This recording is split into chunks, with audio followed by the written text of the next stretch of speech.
তিনটা জিনিস ব্রেইনটাকে ধ্বংস করতেছে।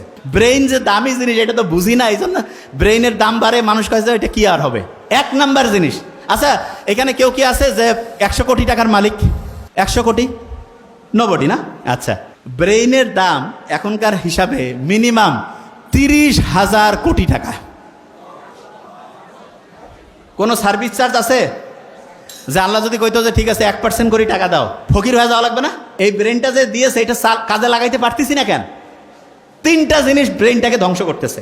এক নম্বরে কি, প্রফেসর মুখতার আহমেদ স্যার বলছে কিন্তু যে আমাদের ধৈর্য কম না? এই কি কম? তা উনি যেটা বলছে যে ধৈর্য কম, উনি তো বাংলায় বলছে, এই জন্য শুনে অত মজা লাগে নাই, মনে করছে এটা ফির কি সমস্যা। আপনি যদি আর্টিকেল পড়েন, আর্টিকেল মানে বিদেশি একেবারে কোটি কোটি ডলার খরচ করিয়া বিভিন্ন গবেষণা করে ওরা বাইর করছে, ওরা সেখানে বলছে কি জানেন, আপনার ব্রেইনের সবচেয়ে বড় সমস্যা হিসেবে তারা যেটা চিহ্নিত করছে সেটা তো ইংরেজিতে বলছে, কি নাম শুনেন? Attention deficit hyperactivity disorder. ওরে বাবা, এত বড় রোগ!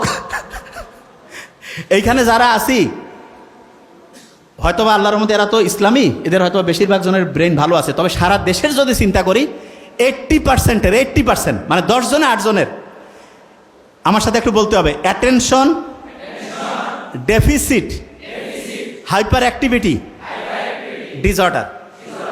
এইটাকেই বাংলায় বলে কি, ধৈর্যের অভাব। এবং আপনি যদি ডাক্তারের কাছে যান, যদি আপনার এটা লিখে দেয় ADHD, কবে যে আপনার বিশাল বড় সমস্যা। তো কি ব্যাপার, যে এটা ট্রিটমেন্ট আমাদের কাছে আছে। কি ট্রিটমেন্ট দিবে শুনেন? বলবে যে আপনি ঠিক রাতে এশার নামাজ যখন হবে তারপরে মোবাইল টোবাইল দেখবেন না, ঘুমাবেন।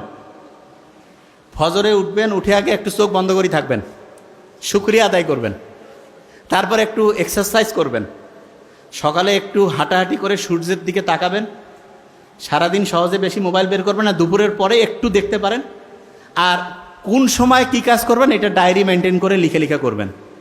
ফি হচ্ছে কয়েক হাজার টাকা নিয়ে নিবে, বুঝেন নাই?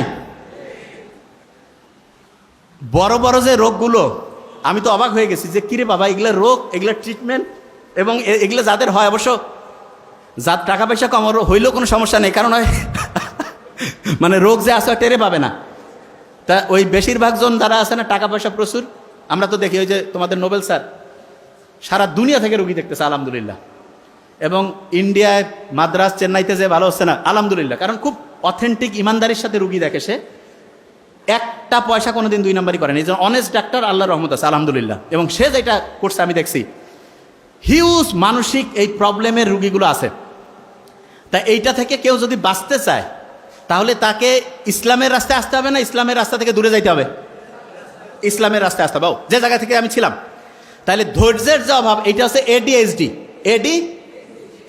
Attention deficit hyperactivity disorder. আচ্ছা, আমরা যে নামাজটা পড়ি, নামাজ যে পড়ি, এইটার সবচাইতে বড় গুরুত্ব হচ্ছে ব্রেইনটাকে ফোকাস দেওয়ার ক্যাপাসিটি বাড়ানো।